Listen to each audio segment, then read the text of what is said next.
Hello students, जिमें कि असी अपनी पिछली वीडियोज़ ਦੇ ਵਿੱਚ ਟੈਂਸਸ ਨੂੰ ਡਿਸਕਸ ਕਰਦੇ ਜਾ ਰਹੇ ਹਾਂ ਔਰ ਅਸੀਂ ਸਟਾਰਟਿੰਗ ਦੇ ਵਿੱਚ ਹੀ ਇਸ ਗੱਲ ਨੂੰ ਨੋਟਿਸ ਕੀਤਾ ਸੀ ਕਿ ਟੋਟਲ ਇੰਗਲਿਸ਼ ਲੈਂਗੁਏਜ ਦੇ ਵਿੱਚ 12 ਟਾਈਪ ਆਫ ਟੈਂਸਸ ਹੁੰਦੇ ਆ, 4 ਪ੍ਰੈਜ਼ੈਂਟ, 4 ਪਾਸਟ ਐਂਡ 4 ਫਿਊਚਰ ਦੇ, ਜੋ ਕਿ ਕਲਾਸੀਫਾਈਡ ਕੀਤੇ ਹੋਏ ਆ ਵਿਦ ਡਿਫਰੈਂਟ रूल्स।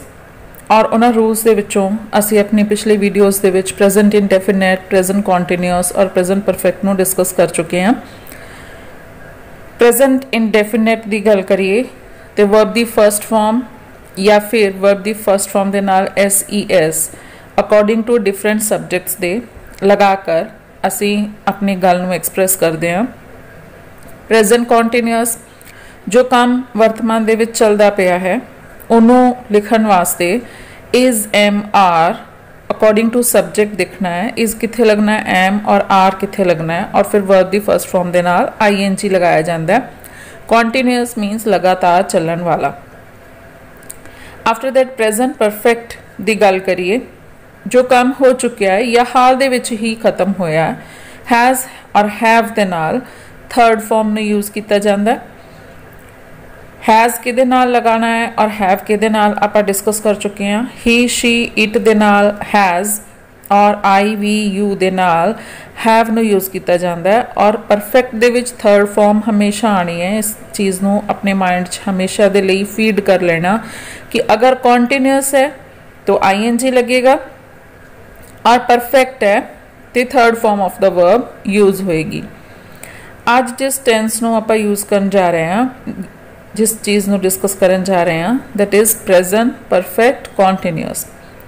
परफेक्ट और कॉन्टीन्यूअस ਨੂੰ मिला के लिखना है और परफेक्ट ਦੀ की चीज़ ले रहे हैं और कॉन्टीन्यूअस ਦੇ ਵਿੱਚੋਂ की चीज़ ले रहे हैं और ये टेंस कित्थे यूज़ ਹੁੰਦਾ है, बाकियां नालों की ਇਹਦੇ ਵਿੱਚ डिफरेंट है।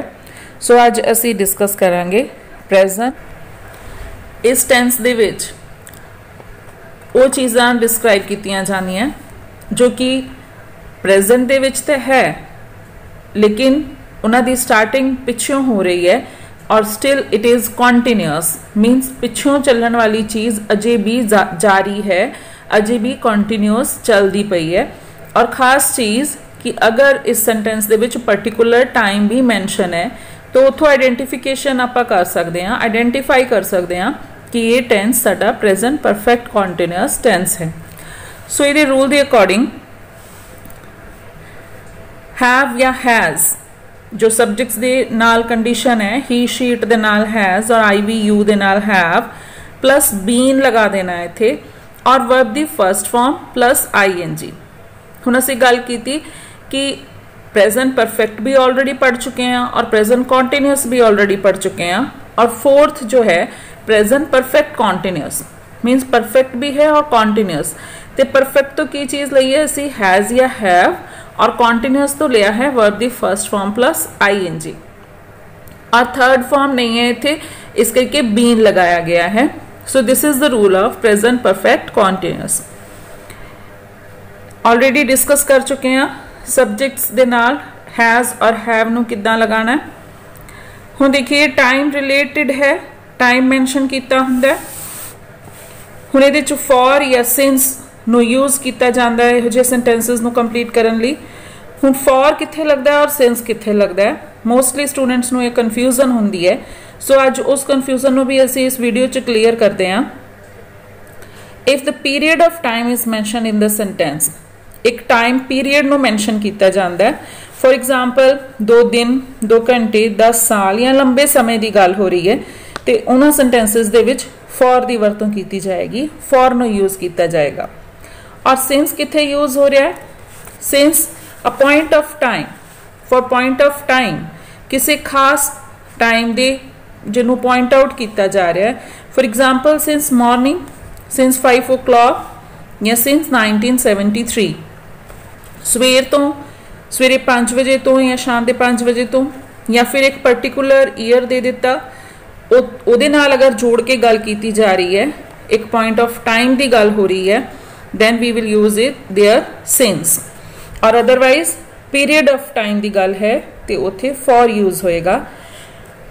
हुण गल है कि प्रेजेंट परफेक्ट कॉन्टीन्यूअस यूज़ कित्थे हुंदा है, कित्थे दी वरतों हुंदी है। सो देखिए, for an action which begin in the past and still continuing without interruption। ਅਸੀਂ प्रेजेंट परफेक्ट दे विच भी ये चीज़ पढ़ी सी कि पिछों पास्ट दे विचों काम शुरू हो रहा है और present they which still continue है, लेकिन इत्थे विदाउट इंटरप्शन एक कंडीशन ऐड हो गई, बिना किसी रुकावट तो। और देखिए example, I have been reading newspaper since morning. He has been working here for 10 years. They have been working in this company since 1980। हुन फर्स्ट सेंटेंस देखिए, सवेर तो न्यूज़पेपर पढ़ रहा हाँ बिना रुकावट। He has been working here, 10 साल तो इत्थे बिना रुके काम कर रहा। बिना रुके मतलब कि बिना छड्डे उस जगह नूं 10 साल तो काम कर रहा है। इत्थे मीनिंग आपां नैगेटिव नहीं लेके जाना कि डे नाइट की गल हो रही है, अ पीरियड ऑफ टाइम की गल हो रही है।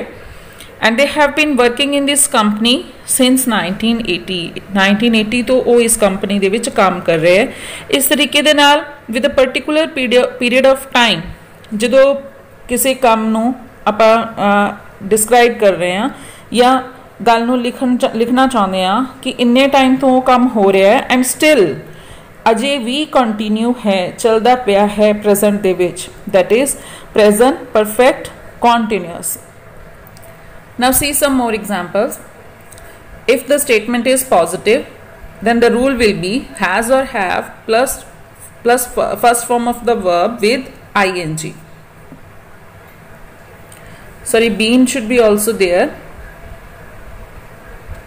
has been, have been plus first form of the verb with ing। she has been sleeping since 5 o'clock। the sun has been shining for 4 hours। they have been playing for 2 hours। so see, has plus been plus first form of the verb with ing। and in negative sentences, what will be the rule there? has not been, has not been plus first form of the verb with ing। have not been first form of the verb with ing। हुण not नूं देखना है, has not अलग और been अलग इत्थे नहीं दिता होया, इकट्ठा ही है has not been, have not been। और इत्थे पॉजिटिव मीन्स इंटेरोगेटिव नहीं है, अफर्मेटिव सेंटेंस है।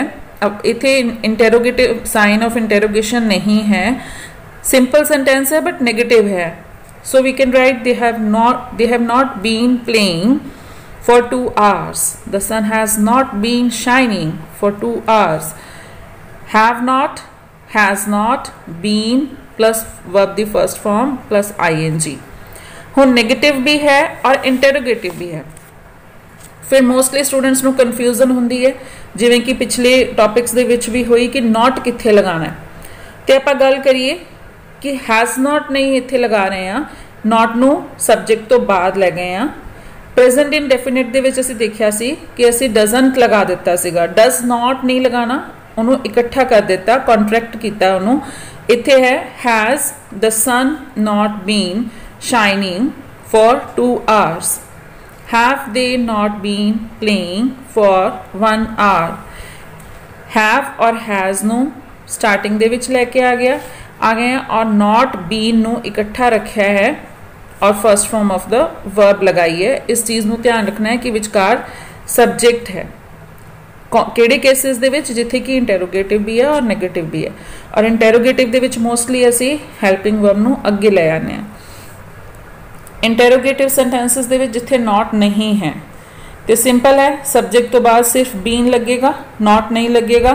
Has she been sleeping since 5 o'clock and have they been playing for 2 hours।